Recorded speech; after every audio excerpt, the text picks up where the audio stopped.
Hey, Mandem, what did I just witness, bro? What did I just witness? You lot saw what I saw, right? Alright, cool. Manchester United versus AC Milan. Fuck it. Manchester United versus Ruben Amorim. Because that's how I see it. That's how I see it. I didn't see AC Milan. I saw Amorim. United 2, Amorim 4. What? Brother, let me tell you something. This one has pissed me off. This one has pissed me off. Because this may have been a friendly to you lot, right? It might say club friendly, but it weren't friendly to me. This was personal for me. Personal. I wanted us to walk away with a victory. Not only did I want us to walk away with a victory, I wanted us to batter Ruben Amorim. The way the scoreline looked was the complete opposite from what I expected. This isn't just a preseason game for me. And I'm going to explain. I got 5 points that I want to touch on. So like, comment, stick to the end, and this get me. You tell me if you're feeling how I'm feeling about this situation. So first one, all right. First and foremost, I wanted to batter Ruben Amorim. I wanted to batter him. Do you get it? Because I don't respect him as a manager. Do you know why I don't respect him as a manager? It's because he doesn't respect the United way. I think he's very anti-United, right? And I'm going to talk about it. And really highlight the point that I'm making, because I was so confused when so many supporters came to his defense after we got beaten by Grimsby, after we finished 15th, after we were playing terrible football, after he was putting, square pegs in round holes, which everyone used, like the term that everyone uses. My thing with him, right, was not only was he anti-United, but he was also very manipulative, because just like you, yeah, I was on the Ruben Amorim bandwagon in the beginning, right? I was like, give him the support, give him the resources. I think he's cooking, right? And I would tell one of my friends, I would tell him, and he was ahead of the curve. He was like, no, he's a terrible manager. He told me why he was a terrible manager. I didn't really listen. You know what I said to my friend? But when he talks, though, doesn't he sound like he knows what United needs? A little bit later, I come to realize that, that's all it was. It was talk. He knows how to talk. The guy is very manipulative, and I'm going to expose it in a hot second, all right? So, in order for me to kind of talk about Amorim, because I really wanted to talk about Amorim before he left the club, or when he just left the club, but I didn't get the opportunity to do it because I didn't have a YouTube channel at the time.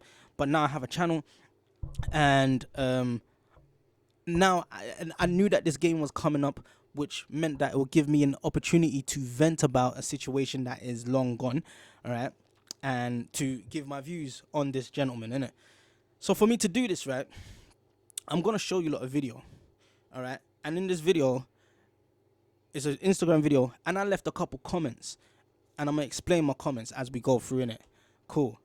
I haven't read my comments back in a while, so this was after Amorim was fired, and after Amorim was fired, and Fletcher stepped in, okay? And to my surprise, there were so many people defending Amorim, all right? And this young lady here goes by the name of Cookie. She does these watch parties. Shout out to Cookie. She does these watch parties. Hit her up. I'll leave her at up there. I'm sure she'll be fine with it. Very beautiful young lady. And we fundamentally disagreed on the sacking of Amorim, innit?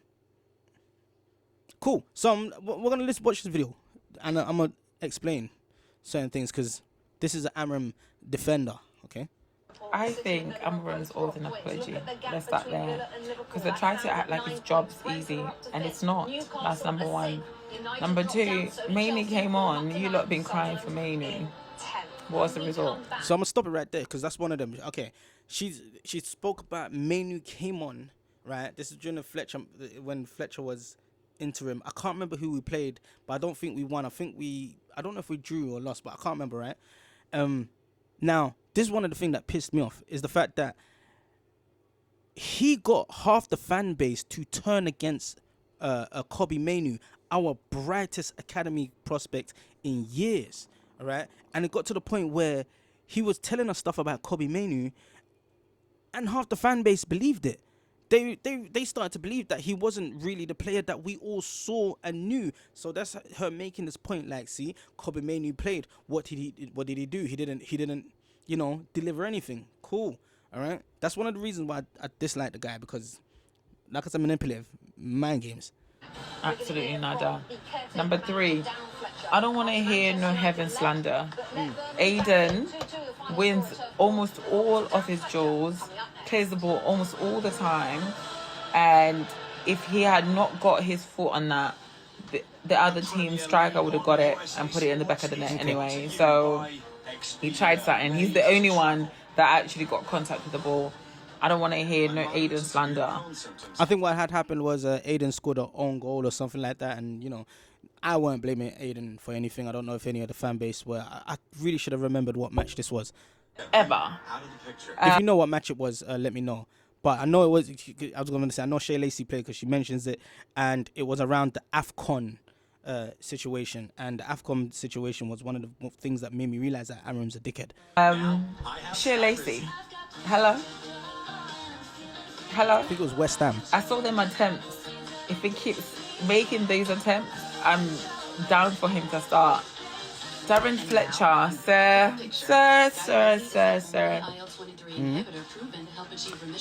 It's pitiful. You've been set for a downfall, is all I'm saying. You've been set for a downfall. So just pray that they find your replacement soon enough for you to just wash your hands of this. Cool. Last one, I promise. Last one. Benjamin. Oh, she talks about Sesko. Cool. And all right, fair enough. Cool. So I leave a comment on her page, right? And I say this, right? So this comment right here, that's mine. I say, Amorim would have never played Lacey, okay? Our striker registered the most shots on target from any team this season, and that was in that game. That was in the game that my man stepped out when he disappeared, right? So when Amorim got fired, so Fletcher's interim manager and Sesko registered the most shots in the entire season in that game, all right? So it shows already there's an improvement. Cool. And he got 2 beautiful goals, and as a squad we got 30 shots and 10 of them on target. So I say F Amorim, right?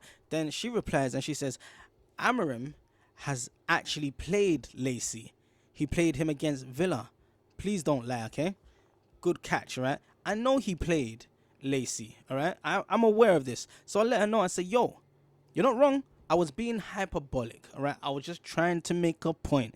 Never do that on the internet. Just be direct, okay? So I said, but my issue is he didn't plan ahead.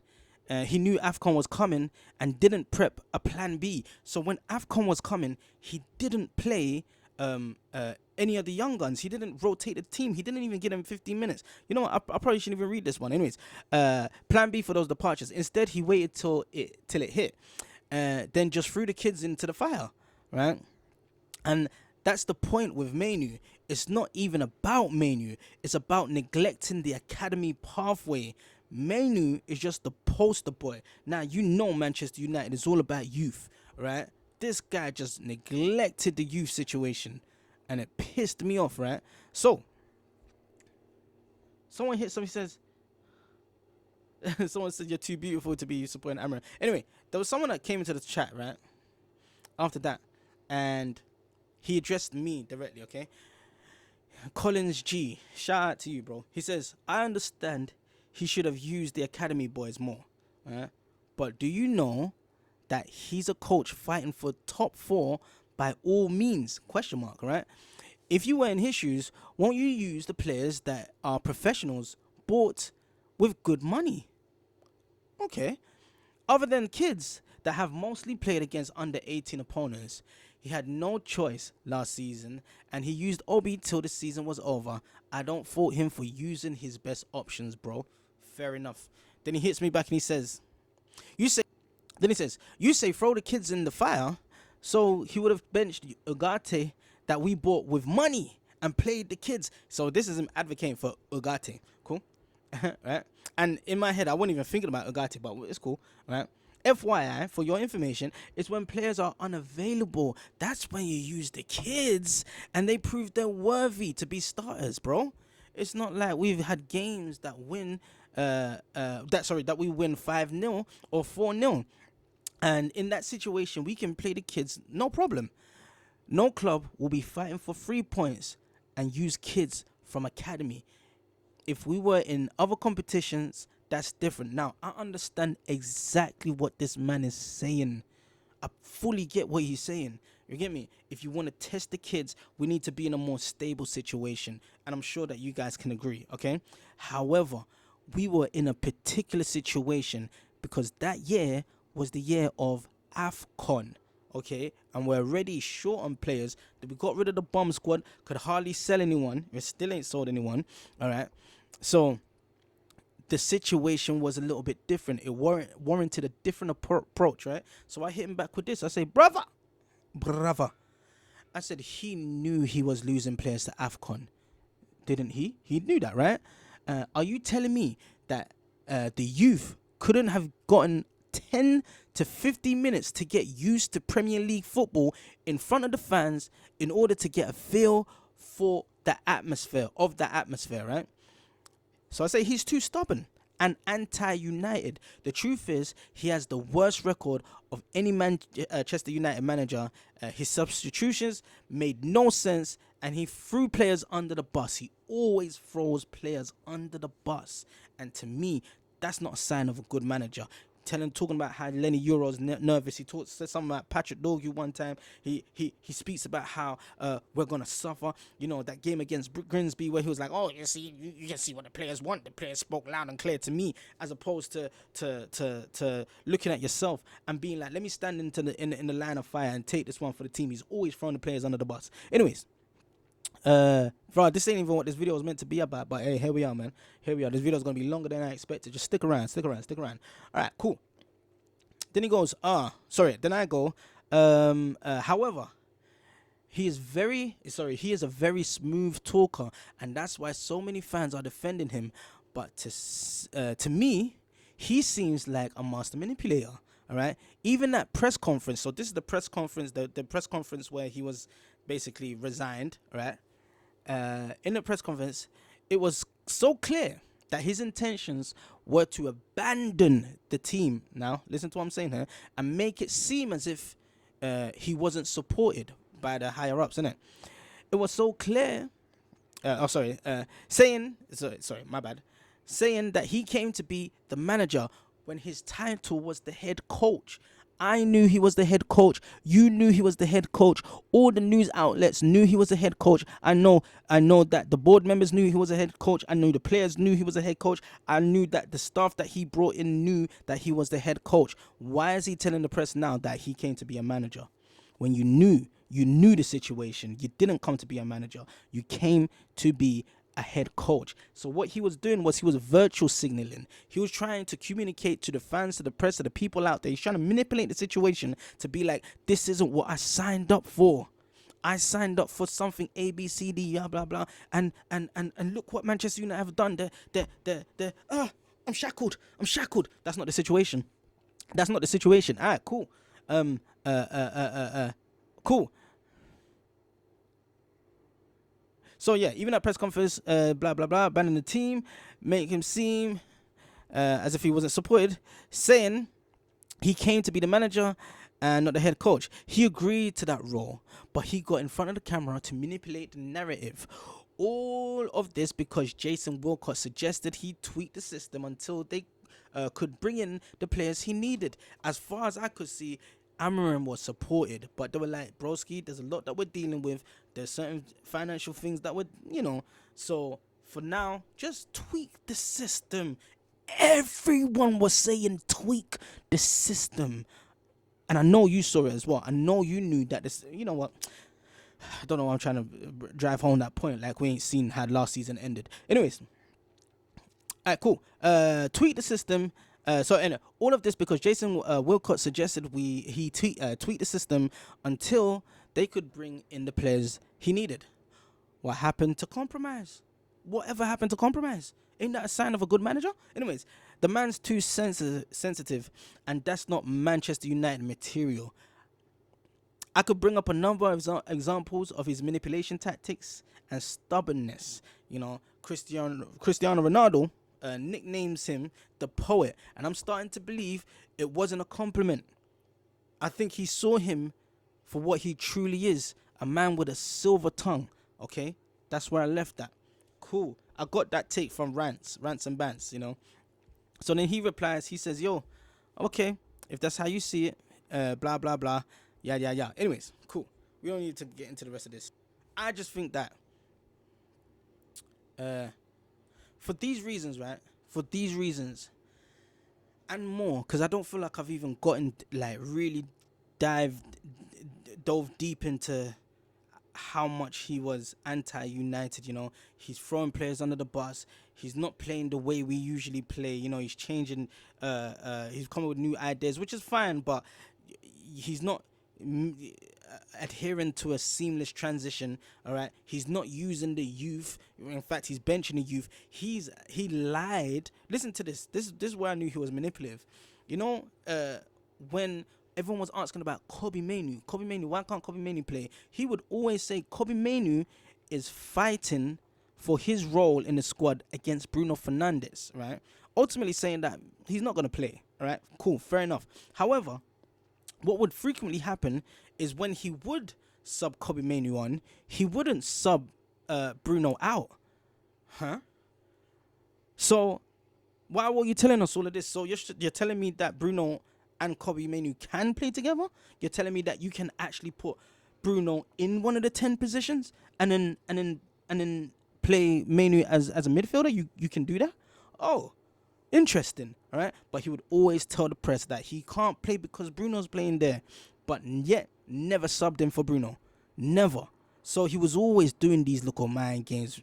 Anyways, that being said, cool. So, I just thought, brother, I just went on a rant. Oh, this video ain't going how I wanted it to go. Fuck it, I don't care anyways. All right, so it weren't just preseason. All right, not for me. All right, it was personal. In my eyes, it was a moment where we could say, if we battered him, no, you're the problem. You were always the problem. It was never us. All right. I think with this result, he's walked away vindicated. He's walked away looking like he was right all along. Like I'm saying to my Mandem brother, he's walking home a victor with his chest high. Get me? Man of the house, strutting his stuff around. You know, when he gets home, he's kicking off his shoes and he's telling his wife, yo, we won. Backing his dick out. He's getting his dick sucked tonight. What I wanted him to get fired. I wanted him fired. I wanted AC Milan to be like, ugh, oh yeah. We made a huge mistake here. I wanted him fired that very same night. How ironic, how poetic is it that he gets his first win at his new club against his old club? We gave that to him. So what I deeped, right, is that this squad, Manchester United, they didn't want the win as much as I wanted to win or as much as some of us wanted to win. Fuck this preseason talk. This was personal for us. But what I realized is that to some of them, Amorim is still Zaddy. That's their Zaddy. It's their stepdad. Do you get it? So they weren't trying to bury him the way we were trying to bury him. Where I was trying to bury him. I don't know if anyone else echoes this sentiment that I have in it. But yeah, man. So a little bit about the game. Let's talk about the game though. Because I thought that was a shit show. I just felt like in the middle of the park, with all of the midfield talent that we had, we're not getting enough control of the game. I think Santos done a really good job of breaking up the lines and interrupting the play and being a nuisance. But what I hated about how we played today was the rushed nature of how we played. Instead of like just having a midfield battle, you know, popping it around in the middle of the park, I feel like we kept trying to do this quick release thing, and do these quick counters, which, pardon me, in my eyes, sometimes it's just like you gotta, be more varied in the weapons that you use, innit? So like, just pop the ball around and just control the game, frustrate them, drag them out the positions. All right. Sometimes we don't always have to go for the Hail Marys. Just take your time with it. Do you get it? What else? I ain't gonna get onto everyone, like every individual and every single touch that they made and shit like that. I guess there were just certain patterns that I wanted to see that we didn't get to see. And the thing that was really telling for me is that we didn't score any well worked goals. All right, we scored a corner, fair enough. I mean, scored from a corner, and then then there was that sloppy pass back. So there's not really much that we can take away from this game to say like, okay, this is what we're seeing. This is what we're what we're recognizing. Nothing really and truly. If you can think of something, please leave it in a comment. Tell me in it. But it was just a lethargic game. Just, anyways, cool. Then the next thing, and that's the other thing with AC Milan, like all of their goals were well worked. Which brings me to my next thing. The left-hand side, our left-hand side is screaming for attention. Screaming. I can hear the bitch now. I can hear her now. It's bawling. I don't trust Luke Shaw in that position. I just don't think he's got what it takes. For me, the left back is a priority. In fact, for me, both fullback positions are priorities, right? Obviously, we still have Delo and we've got Mazraoui who we can throw in there. But for me, I really want some extra energy in those positions, because I think first and foremost, 2 of the goals came from that side. Just fucking, I forgot his name. He used to play for Fulham. What's his name again? What's the guy's name that gave the assist? Oh my days, the Nigerian. Oh my days, it's slipping me. Anyways, cool. Ran down on Luke Shaw. Luke Shaw's backing away, hands behind his back, not really committing to the tackle. And he's just like, fam, I can just slide this past you. Just curled it round him, found the guy at the back post, dinked it in the net. Done it twice. I think it was for the second and third goal. And when I was watching Luke Shaw, I was like, he's not providing anything going forward either. He's not giving us anything. There were certain times when, second half, Rashford's on the pitch, we are pinning them against in their own half, and I'm looking on the right side. I can see Delo touching the touchline, Lacey's tucked in a bit, and then on the left side, there's no such thing. That's not happening, And when you're playing against 5 at the back, right? And I just wanted us to demolish this man's system. When you're playing against 5 at the back, you gotta kind of match that at the front. And the best way to match that, in my eyes, is either with an overlapping or underlapping full back, right? So we were always outnumbered in the attacking phase. And someone's at my door. I don't really care though. Always outnumbered in the attacking phase, and it just wasn't pretty to see. It was very frustrating. So this squad still ain't finished. I guess that's the conclusion here. I guess that's what we learned from this situation. The squad ain't finished. We are screaming for signings. For me, a fullback is the priority. I understand people want another midfielder, but I just want a fullback. And if this game doesn't let the board know that, then I don't know what else will, because bearing in mind, this was the last preseason game. So in my head, this was like the real test before the test. Get me? And you failed the mock exam. Come on, man.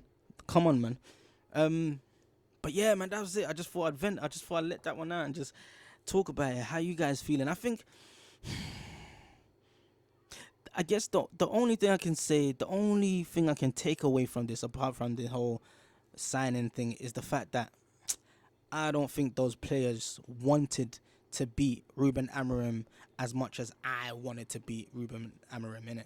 So, it being pre-season, them not having the mentality to destroy, I'm gonna give them a little bit of leeway, just a little bit, and because there was even that situation where Marcus Rashford went in for the attack, and kind of pulled back, saving himself. So I can give them some leeway in that area there. But by God, do I want to see, or my God, shall I say, do I want to see some changes, some improvement come the come the first game against Hull. We gave him his first win. Anyways, man, that's it for now, man. Like, comment, subscribe, and yeah, man. Look, man, the next thing I want to say is that thank you for everyone that's subscribed, man. That's not much. I think I've only got like 7 subscribers right now, but brother, you lot subscribed. That's a big fucking deal to me. I am really big on doing collaborations. If there's anyone out there that wants to like just hop on a video, we get to talking about football and shit like that. If you're a content creator as well, let's see if we can build some synergy and build our platforms together, man. Anyways, Mandem, I am out. See you in the next one, man. Peace.